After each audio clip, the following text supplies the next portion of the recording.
কখনো কি ভেবেছেন বেঞ্চে বসে থাকা এক রিজার্ভ ফুটবলার কিভাবে একদিন পুরো দেশের ফুটবলের হৃদয় হয়ে ওঠে? এই গল্প কোনো সিনেমা নয়, এটি পশ্চিমবঙ্গের কল্যাণীর এক সাধারণ মেয়ে সঙ্গীতা বস্ফোরের বাস্তব কাহিনী। এক সময় দারিদ্র্য আর সমাজের নিয়মের নিচে চাপা পড়ে থাকা মেয়েটি আজ ভারতের জাতীয় দলের মিডফিল্ডের মেরুদণ্ড। এটা রুটি রোজি নয়, নিজের অস্তিত্ব ও স্বপ্ন বাঁচিয়ে রাখার যুদ্ধ। এই লড়াই প্রমাণ করেছে বুট না থাকলেও স্বপ্ন থাকলে মাঠ জেতা যায়। সঙ্গীতার জন্ম কল্যাণীর এক বস্তি এলাকায়। প্রতিদিনের লড়াই ছিল পেটের খিদে আর টাকার অভাব। তার পরিবার ছিল দিনমজুর, আর মেয়ে হয়ে ফুটবল খেলবে এমন ভাবনাকেও সমাজ ব্যঙ্গ করত। ছোটবেলা থেকেই শুনতে হতো মেয়েরা মাঠে নয় ঘরে মানায়। কিন্তু ফুটবল তার কাছে ছিল এক মুক্তির প্রতীক, একরকম বিদ্রোহ।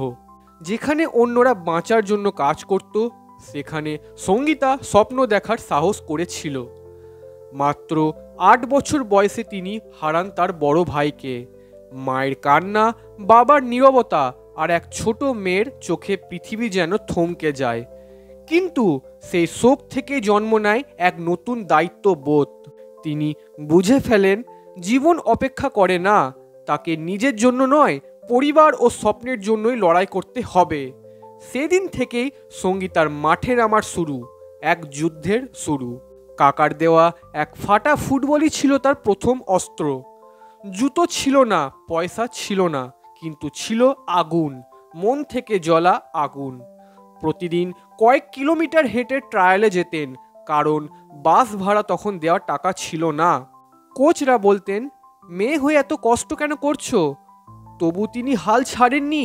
সে প্রতিটি অপমান, প্রতিটি ক্লান্ত পা আজ তার সাফল্যের মাটিতে বীজ হয়ে আছে। 2021 সালে এলো জীবনের সবচেয়ে বড় ধাক্কা, লিগামেন্ট ইনজুরি।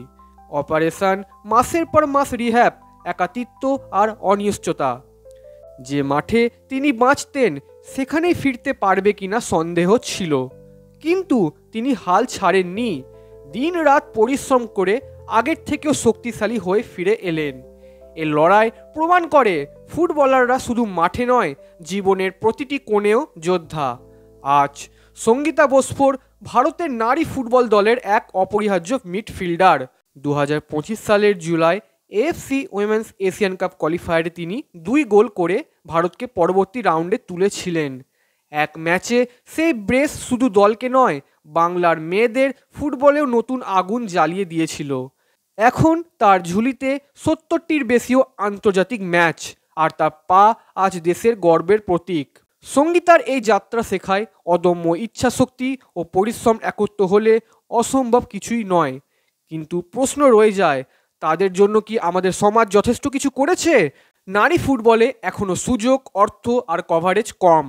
তবু এমন মেয়েরা প্রমাণ করে চলেছেন প্রতিভা লিঙ্গ চেনে না। তাদের গল্পই বদলাবে ভারতের ফুটবলের ভবিষ্যৎ। সঙ্গীতা বস্ফোরের গল্প একটা কথাই বলে, কঠিন সময় তোমাকে ভাঙতে পারে কিন্তু হারাতে পারে না। তিনি দারিদ্র্য, বৈষম্য আর চোট সব কিছুকে হারিয়ে দাঁড়িয়েছেন গর্বের সঙ্গে। তিনি শুধুই একজন খেলোয়াড় নন, তিনি এক প্রতীক, ভালো পরিবর্তনের প্রতীক। তাহলে বলুন, আমাদের মেয়েরা কি আরও সুযোগ পাওয়ার যোগ্য নয়? কমেন্টে আপনাদের মতামত লিখুন। ভিডিওটি ভালো লাগলে লাইক, শেয়ার ও সাবস্ক্রাইব করুন, কারণ এখানে আমরা শুধু গল্প বলি না, আমরা বলি লড়াই, আশা আর গর্বের গল্প। ভালো থাকবেন, ধন্যবাদ।